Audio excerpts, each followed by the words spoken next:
আমরা একটা agro farm আসছি, এটা হচ্ছে জয়নাবাড়ি হেমায়তপুর।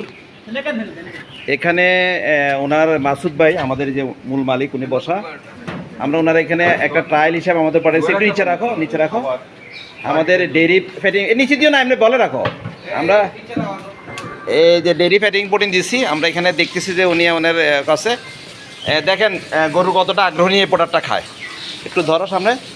এই যে আমরা দেখতেছি যে এখানে আমাদের গরুর 30% ফ্যাটেনিং প্রোটিন, ড্রাই মোলাসেস আর মোটাভুষি সম্বন্ধে একটা রেসিপি করে দিচ্ছি যে গরুর কীভাবে খাচ্ছে। দেখাচ্ছে গরু মোটামুটি আগ্রহ নিয়ে খাচ্ছে আলহামদুলিল্লাহ। ওইটাকে ধরো, ওইটাকে তো সামনেরটাকে দাও, দাও একটু দাও। বলটা রাখো, ওরা খাক, তুমি সেটা হাত ছাড়ি দাও। এইবার ওরা নিজেরা খাক। তো এখানে আলহামদুলিল্লাহ ফার্মটা এখানে আগে আরও বড় ফার্ম ছিল, বাট এখন একটু গরুর সংখ্যা কম। 150 গরু ছিল আগে। তো ওনারা এখন এখানে সাইলেজ খাওয়ায়। আর কি খাওয়ান আপনারা? ঘাস আর কি খাওয়ান? ফিট কি খাওয়ান?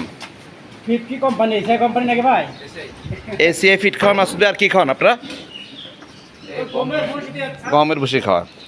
তো ওনাকে আমি মাসুদ ভাইকে যেটা ব্যাখ্যা করছি, উনি একদিক করছে যে গরুগুলোর স্বাস্থ্যগত কিন্তু খুব একটা লেভেলে নাই, কারণ হচ্ছে তাদের প্রোটিন ডেফিসিয়েন্সি আছে। তো উনি একমত।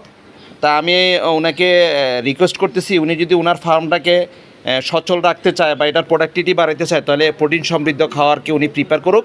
ইনশাল্লাহ উনি ভালো রেজাল্ট পাবে মাসুদ ভাই।